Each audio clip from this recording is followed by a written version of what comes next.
صدق اللہ العظیم۔ واجب الاحترام بزرگوں اور دوستوں،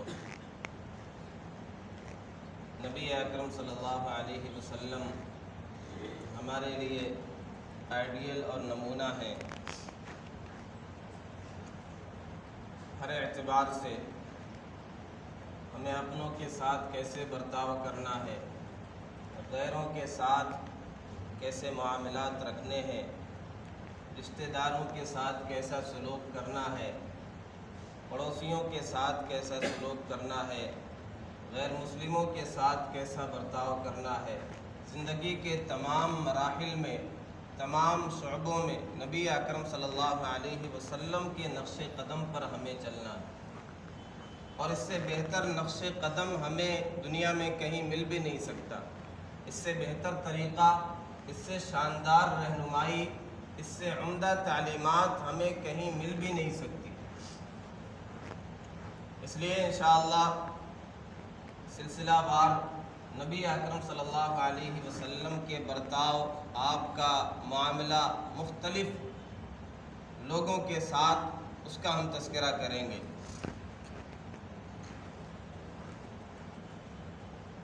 آج انشاءاللہ ہم اس سلسلے کا آغاز کرتے ہیں نبی اکرم صلی اللہ علیہ وسلم کے معاملات ازواج مطہرات کے ساتھ، تاکہ ہمارے لیے رہنمائی ہو کہ بیویوں کے ساتھ کس طرح زندگی گزارنا ہے۔ جب گھریلو معاملات ٹھیک ہوں گے، گھر کا ماحول خوشگوار ہوگا، تو آدمی باہر پرسکون انداز سے کام کر سکتا ہے۔ اگر گھر دوزخ کا نمونہ بنا ہوا ہے، ٹینشن ہے، مسائل ہیں، الجھنیں ہیں، جھگڑے ہیں، پریشانیاں ہیں، تو آدمی پرسکون ہو کر کے جس طرح کام کرنا چاہیے باہر کام ہرگز نہیں کر سکتا۔ تو ہماری بنیادی ضرورت ہے کہ یہ زندگی ہماری خوشگوار ہو جائے، ازدواجی زندگی۔ اس کے لیے ہمیں نبی اکرم صلی اللہ علیہ وسلم کی طرز زندگی کو، آپ کے تعامل کو، آپ کے برتاؤ کو دیکھنا پڑے گا کہ نبی اکرم صلی اللہ علیہ وسلم نے اس زندگی کو کیسے گزارا ہے اور کیا تعلیمات دی۔ یہ بات پہلے بھی کہی جا چکی ہے کہ پیارے آقا صلی اللہ علیہ وسلم نے جو مختلف نکاح کیے وہ ذاتی خواہش کے لیے ہرگز آپ نے نہیں کیے۔ ذاتی خواہش، اس کی تکمیل اگر مقصود ہوتی تو نبی اکرم صلی اللہ علیہ وسلم اپنے ایام جوانی میں اس میں زیادہ سے زیادہ نکاح کرتے، لیکن دنیا جانتی ہے کہ آپ کا پہلا نکاح 25 سال کی عمر میں ہوا، وہ بھی سیدہ خدیجہ رضی اللہ عنہا سے جو بیوہ تھیں، اور پھر 40 سال کی عمر تھی، پھر 50 سال تک، یعنی 25 سال سیدہ خدیجہ کے ساتھ گزارے، 50 سال اس سے عمر متجاوز ہو گئی۔ جب تک یہ حیات تھی پیارے آقا صلی اللہ علیہ وسلم نے انہی کے ساتھ زندگی گزاری، کوئی اور نکاح نہیں کیا۔ تو اگر ذاتی خواہش کی تکمیل مقصود ہوتی تو اس عمر میں زیادہ سے زیادہ آپ نکاح کرتے، لیکن یہ مقصد تھا ہی نہیں۔ امت کی تعلیم مقصود تھی۔ جیسے نبی اکرم صلی اللہ علیہ وسلم کی ایک باہر کی زندگی، مجلس کی زندگی، مجمع کی زندگی، اس کی تعلیم، اس کے حوالے سے رہنمائی، اس کے لیے صرف ایک بندہ کافی نہیں تھا۔ اس لیے صحابہ کرام کی ایک بڑی جماعت تیار کی گئی جو نبی اکرم صلی اللہ علیہ وسلم کے احوال کو، آپ کے افعال کو، آپ کے اقوال کو، آپ کے حرکات و سکنات کو، ساری چیزوں کو آگے نقل کرے، لوگوں تک پہنچائے۔ ایسے ہی آپ کی خلوت کی زندگی، تنہائی کی زندگی، گھر کی زندگی اور پوری زندگی، آپ کا ایک ایک عمل، ایک ایک طریقہ، اٹھتے کیسے ہیں، بیٹھتے کیسے ہیں، سوتے کیسے ہیں، جاگتے کیسے ہیں، کھانا کیسے کھاتے ہیں، عبادت کیسے کرتے ہیں، گھر میں کیا معمولات ہیں، یہ ساری چیزیں نقل کرنے کے لیے ایک خاتون شاید ناکافی ہوتی۔ اس لیے نبی اکرم صلی اللہ علیہ وسلم کی ازواج بھی مختلف ہوئی، تاکہ عورتوں کی تعلیمات ان کے ذریعے سے پہنچ جائے۔ عورتوں کو زندگی کیسے گزارنا ہے، دین پر عمل کیسے کرنا ہے، دینی مسائل ان تک کیسے پہنچے، اس لیے مختلف شادیاں ہوئی نبی اکرم صلی اللہ علیہ وسلم کی، تو دینی اغراض خاص طور پہ پیش نظر تھے۔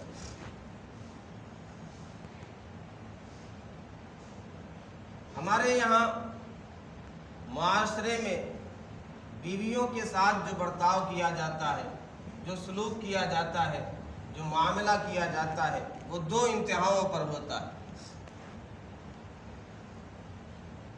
ایک انتہا یہ ہے کہ بالکل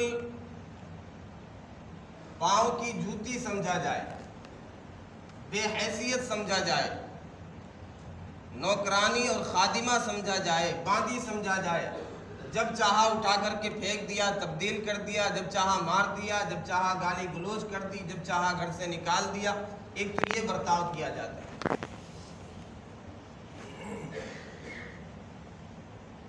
ایک یہ ہے وہ مقام دے دیا جائے کہ پھر دوسروں کے حقوق تلف ہو جائے۔ ایک انتہا یہ بھی ہے، یعنی خود آدمی غلام ہو جائے، پھر اس کے سامنے نہ بہن کی کوئی اہمیت ہے، نہ ماں کے حقوق کی کوئی پرواہ ہے، نہ بوڑھے والدین کی کوئی فکر ہے، نہ دوسرے اعزاء اور اقربا اور رشتہ داروں کی کوئی پرواہ ہے، نہ اللہ کے حقوق کی کوئی فکر ہے۔ ایسے زن مرید ہو گئے، ایسے جورو کے غلام ہو گئے کہ نہ نماز کی پرواہ ہے، نہ سنت کی پرواہ ہے، بس جو بیوی کو اچھا لگتا ہے وہی کرنا۔ یہ دو انتہائیں۔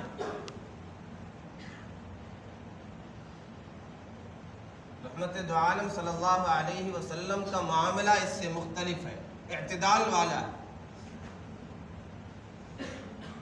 کہ آپ نے نہ پاؤں کی جوتی سمجھا ہے، نہ وہ مقام دیا ہے کہ والدین کو بے حیثیت کر دیا جائے، اوروں کے حقوق کو تلف کر دیا جائے، نمازوں کو چھوڑ دیا جائے، اللہ کے حقوق کی پرواہ نہ، یہ مقام بھی نہیں دیا۔ ہاں محبت کا مقام دیا، ایک دوستانہ معاملہ کیا کہ ان کی بھی اہمیت ہے، ان کا اپنا ایک مقام ہے، وہ بھی انسان ہے، دل کے قریب سے ٹیڑھی پسلی سے بنائے، دل کے قریب رکھنے کی جگہ۔ تو نبی اکرم صلی اللہ علیہ وسلم کا جو معاملہ اعتدال والا تھا،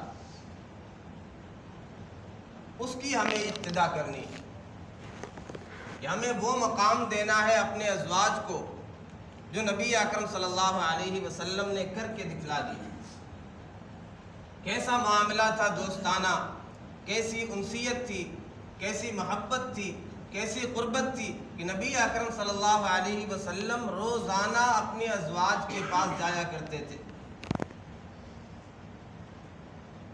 یہاں ایک مزاج یہ ہے کہ ڈسٹینس بنا کر کے رکھنا ہے، دوری بنا کر کے رکھنا ہے، زیادہ قریب نہیں کرنا ہے، زیادہ محبت شو نہیں کرنا ہے۔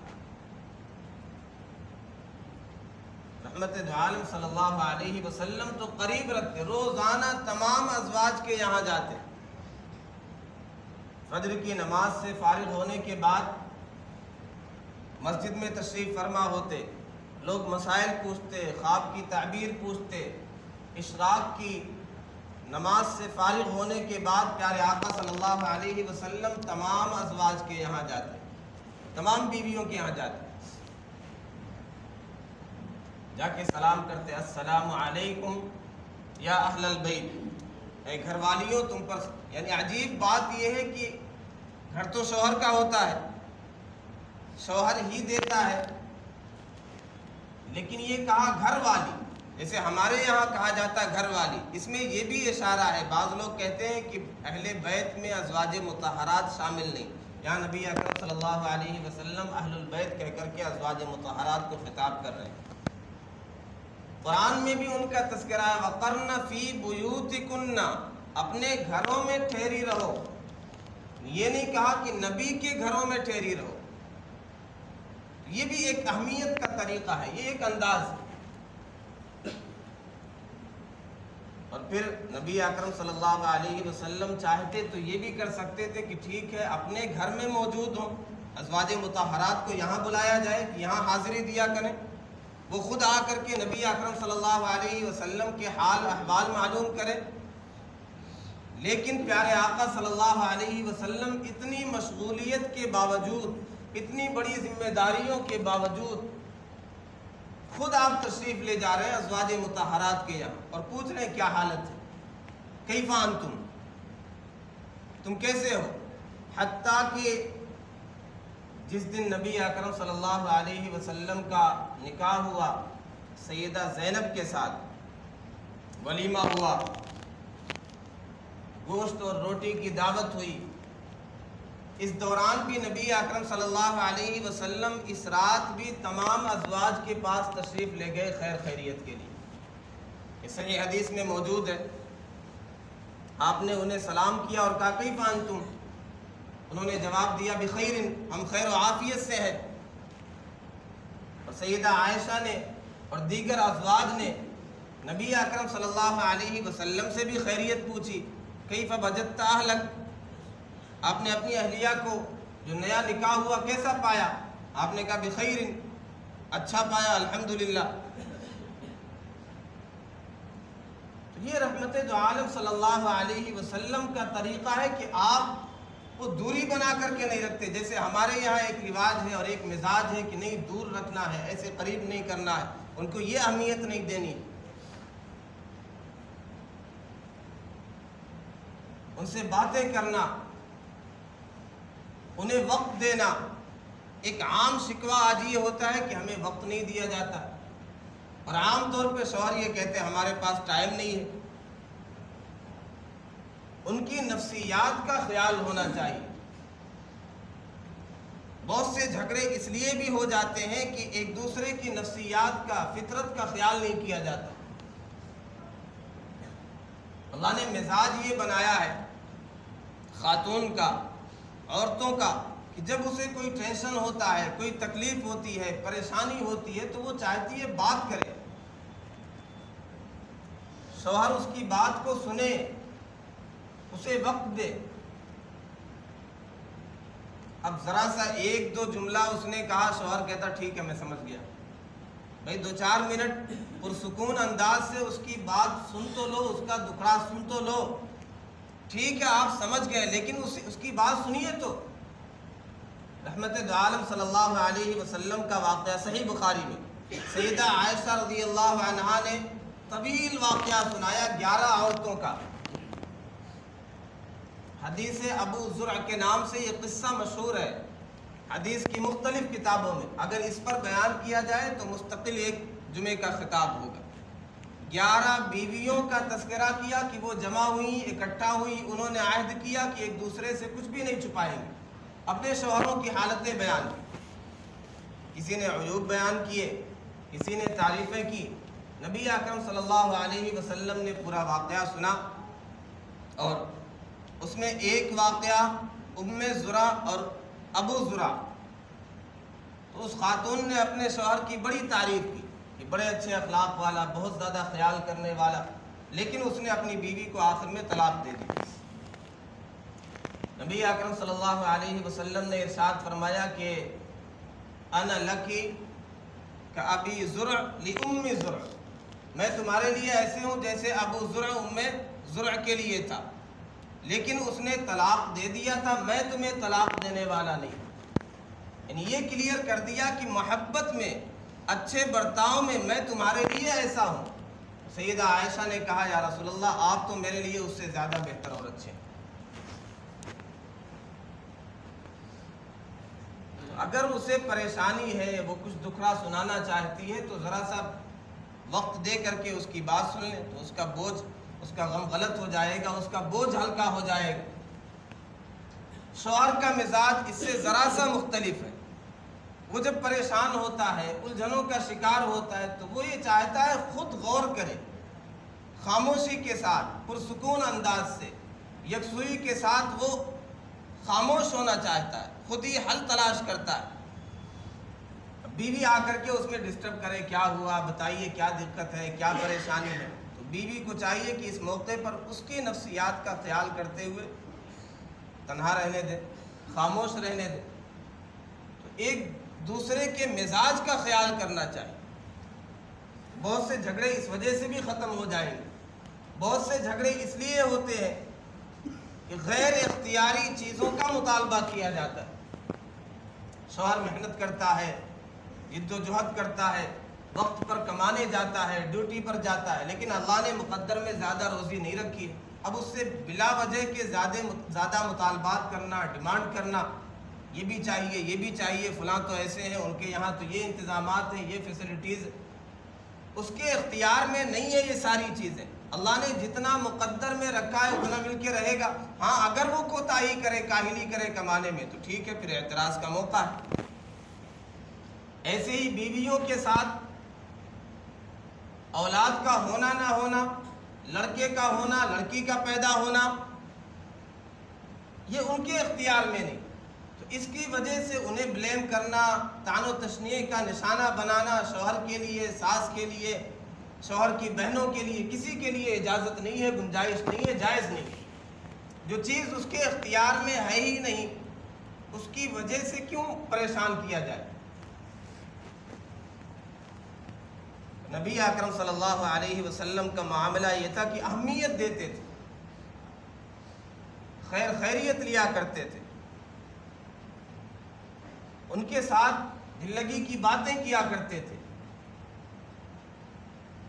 ان کے سامان تفریح بھی فراہم کیا کرتے تھے۔ مشہور واقعہ ہے کہ مسجد نبوی کے اندر حبشی لوگ ٹریننگ لے رہے تھے، پریکٹس کر رہے تھے، نیزے بازی کر رہے تھے۔ نبی اکرم صلی اللہ علیہ وسلم نے سیدہ عائشہ سے کہا کہ دیکھنا ہے تمہیں؟ انہوں نے ہاں کہا، اور پیارے آقا صلی اللہ علیہ وسلم نے کہا پیچھے سے آ جاؤ۔ نبی اکرم صلی اللہ علیہ وسلم کے شانوں پر سر رکھ کر کے وہ دیکھتی رہیں، اور روایت میں ایک موقع پر آپ نے کہا کہ جی بھر گیا اب بس؟ انہوں نے کہا نہیں، اور دیکھنا۔ 3 بار یہ کہا نہیں، اور دیکھنا ہے، مزید دیکھنا ہے۔ اور سیدہ عائشہ آگے یہ ارشاد فرماتی ہے کہ میرا مقصد صرف دیکھنا نہیں تھا، میں دنیا والوں کو یہ بتلانا چاہتی تھی کہ نبی اکرم صلی اللہ علیہ وسلم کے دل میں، آپ کی نگاہ میں ازواج مطہرات کی عظمت کیا ہے، اہمیت کیا ہے۔ کہ تمام مشغولیات کے باوجود، ذمہ داریوں کے باوجود آپ اس قدر خیال کر رہے ہیں کہ ٹھیک ہے، فرصت سے جب تک دیکھنا ہے دیکھ لو، میں کھڑا ہوں، ہمارے پاس وقت ہی نہیں ہے۔ یہ ساری چیزیں دیکھ کر کے اولاد بھی کیا سیکھیں گے؟ ان پہ بھی اثر پڑے گا کہ یہ تو بالکل ہمیشہ رعب ہی جمانا چاہتے ہیں، تھانے دار بن کر کے گھر میں آتے ہیں، نہ کبھی مسکرانا، نہ کبھی سلام کرنا، نہ کبھی اچھی باتیں کرنا، نہ اخلاق سے پیش آنا۔ رحمت دو عالم صلی اللہ علیہ وسلم تو اس کا بھی اہتمام کرتے تھے کہ گھر میں داخل ہوں مسواک کر کے جایا کرتے تھے۔ سیدنا ابن عباس رضی اللہ عنہما فرماتے ہیں انی احب ان اتزین للمرأة کما احب ان تتزین لی، جسے میں چاہتا ہوں میرے لیے بنے سنورے، میری زوجہ میرے لیے بناؤ شگار کرے، باہر جانا ہے، مارکیٹ میں جانا ہے تو اس لیے بناؤ شگار نہ کرے، میرے لیے بناؤ شگار کرے، تو میں یہ بھی پسند کرتا ہوں کہ میں اپنی زوجہ کے لیے بن سنور کے آؤں، صفائی کا اہتمام کروں، پاکیزگی کا اہتمام کروں۔ تو ہمارے یہاں سب کچھ الٹا معاملہ چلتا ہے، اس لیے گھر دوزخ کا نمونہ بنے ہوئے۔ نبی اکرم صلی اللہ علیہ وسلم ازواج مطہرات کو یہ اہمیت بھی دیتے تھے کہ سفر میں ساتھ لے جایا کرتے تھے۔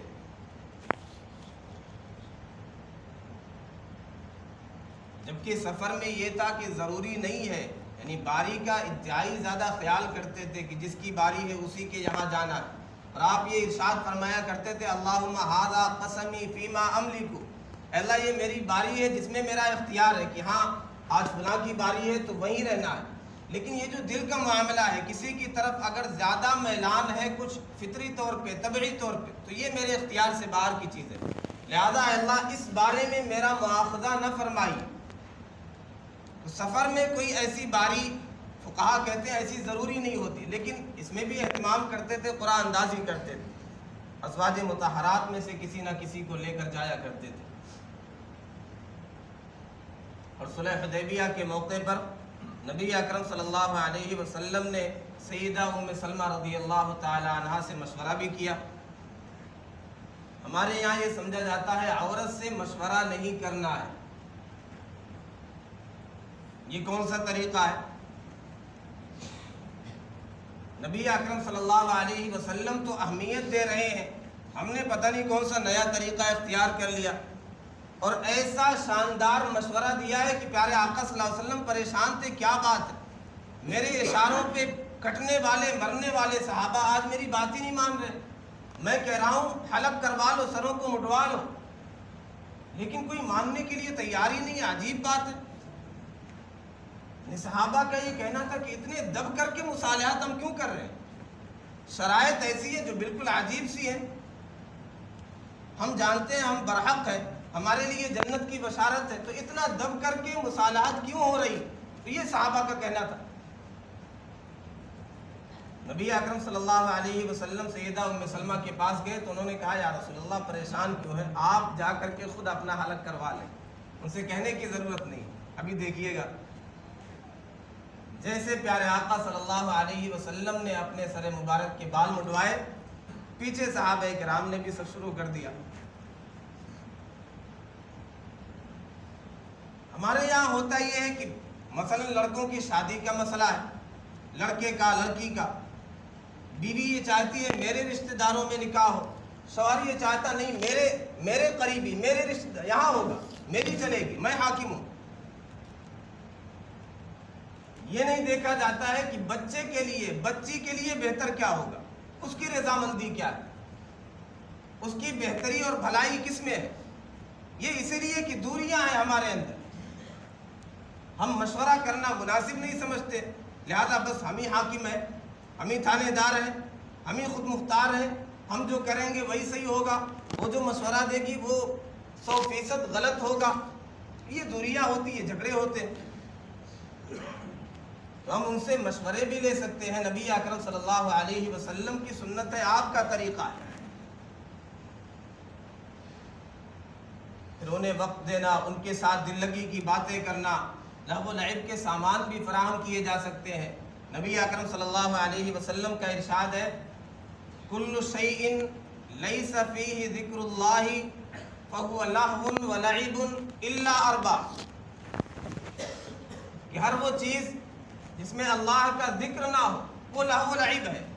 لہو و لعب قرآن میں بھی اس کا تذکرہ آیا، ہر وہ چیز جو ایسے آدمی مشغول ہو جائے کہ اللہ سے غافل کر دے وہ لہو و لعب ہے۔ لیکن 4 چیزیں ایسی ہیں وہ اس میں داخل نہیں ہیں،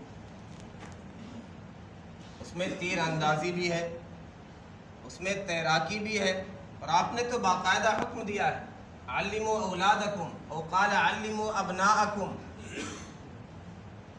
الرمیہ، تیر اندازی سکھلاؤ، ارموا فإن اباکم کان رامیہ، تیر اندازی کرو، تمہارے والد سیدنا اسماعیل علیہ السلام تیر انداز تھے، نشانے میں ماہر تھے۔ تیراکی سکھلاؤ اپنے بچوں کو، اپنے لڑکوں کو، یہ بہترین ورزش ہوتی ہے، یہ شاندار ایکسرسائز ہوتی ہے اپنے جسم کو مضبوط رکھنے کے لیے، بیماریوں سے حفاظت کے لیے۔ یہ نبی اکرم صلی اللہ علیہ وسلم کی تعلیم ہے۔ اور جو تیراکی کا ماہر ہوتا ہے اپنی جان بھی بچا لیتا ہے، بہت سے لوگوں کی جان بھی بچا لیتا ہے۔ ابھی ہم نے واقعہ دیکھا 2-3 دنوں پہلے جو گجرات میں برج ٹوٹنے کا حادثہ ہوا، توفیق اور حسین اور ان کے چند ساتھی، سینکڑوں لوگوں کی انہوں نے جان بچائی، کیوں؟ تیراکی آتی تھی۔ تو نبی اکرم صلی اللہ علیہ وسلم تو حکم دے رہے ہیں کہ تیراکی سکھلاؤ اپنے بچوں کو، اس سے اپنا بھی فائدہ ہے اور ہم انسانیت کا بھی فائدہ پہنچا سکتے۔ دنیا والے نفرت کریں، میڈیا والے زہر افشانی کریں، بغیر تفریق مذہب و ملت کے، جیسا کہ انہوں نے کیا، فرشتوں کی شکل میں سینکڑوں لوگوں کی جان بچائی، ہم بھی یہ کر سکتے ہیں۔ تو فرمایا یہ عمل بھی لہو و لعب میں نہیں ہے۔ اسی طرح بیویوں کے ساتھ وقت گزارنا، دل لگی کی باتیں کرنا، یہ بھی لہو و لعب میں سے نہیں ہے۔ رحمت دو عالم صلی اللہ علیہ وسلم نے تو دوڑ لگائی ہے امت کو بتلانے کے لیے کہ زوجہ کا مقام کیا ہوتا ہے، کہ اس طرح بھی کیا جا سکتا ہے، انہیں بھی وقت دیا جا سکتا ہے۔ اور آپ نے پہلی مرتبہ دوڑ لگائی تو سیدہ عائشہ کو آگے بڑھنے دیا، ٹھیک ہے ذرا سا خوش ہونے دو۔ پھر اگلی بار اسی مقام پر پہنچ کر کے نبی اکرم صلی اللہ علیہ وسلم نے کہا پھر سے دوڑ ہو جائے، ریس ہو جائے۔ اس موقع پر نبی اکرم صلی اللہ علیہ وسلم آگے بڑھ گئے، سیدہ عائشہ رضی اللہ عنہا پیچھے رہ گئیں۔ آپ نے فرمایا تلک بتلک، یہ اس کا بدلہ ہے۔ سفر میں ایک موقع پر سیدہ صفیہ رضی اللہ عنہا، انہیں کچھ پریشانی تھی، یہ رونے لگی۔ نبی اکرم صلی اللہ علیہ وسلم نے جا کر کے اپنے دست مبارک سے ان کے آنسو پوچھے۔ ایک غزوے کے موقع پر سیدہ عائشہ رضی اللہ عنہا، ان کا ہار گم ہو گیا، پیارے آقا صلی اللہ علیہ وسلم نے صحابہ کو اس کے تلاش کرنے میں لگا دیا۔ یہ اہمیت ہے کہ نہیں وہیں پہ ڈانٹنے لگ جائے، کیسی کاہلی، کیسی لاپرواہی، کیسے یہ ہو گیا۔ یہ دنیا کو بتلانا مقصود تھا کہ یہ اہمیت ہوتی ہے، اور سب کو لگا دیا ہار کی تلاش کرو۔ یہ رحمت دو عالم صلی اللہ علیہ وسلم کے نقش قدم پر چلیں گے، آپ کی تعلیمات کے مطابق زندگی گزاریں گے، یقیناً ہمارا گھر جنت کا نمونہ بن جائے گا۔ رحمت دو عالم صلی اللہ علیہ وسلم کان فی محنت اہلہ، گھر والوں کے ساتھ کام میں ہاتھ بٹایا کرتے تھے۔ اور آخری بات آپ نے یہ ارشاد فرما دی، خیرکم خیرکم لأہلہ وَأَنَا خیرکم لأہلی۔ ان میں سب سے بہتر کون ہے؟ جو باہر بڑے اچھے اخلاق پیش کرے، جو غیروں سے بہت اچھے انداز سے بات کرے مسکرا کر کے، جو بہت زیادہ نمازیں پڑھے۔ نہیں، تم میں سب سے بہتر وہ ہے جو اپنے گھر والوں کے لیے، اپنی اہلیہ کے لیے سب سے بہتر۔ نبی اکرم صلی اللہ علیہ وسلم کی آپ کے معجزات میں سے، عالی اخلاق میں سے یہ بھی ہے، اور دنیا نے بھی جو تسلیم کیا، مائیکل ایچ ہارٹ نے جو پیارے آقا صلی اللہ علیہ وسلم کو نصرانی ہونے کے باوجود پہلا مقام دیا ہے کہ دنیا میں سب سے زیادہ مؤثر شخصیت، کامیاب شخصیت، اس کی ایک وجہ یہ بھی ہے کہ سب سے پہلے آپ کی زوجہ نے تعریف کی، آپ پر ایمان لائی، سیدہ خدیجہ رضی اللہ عنہا۔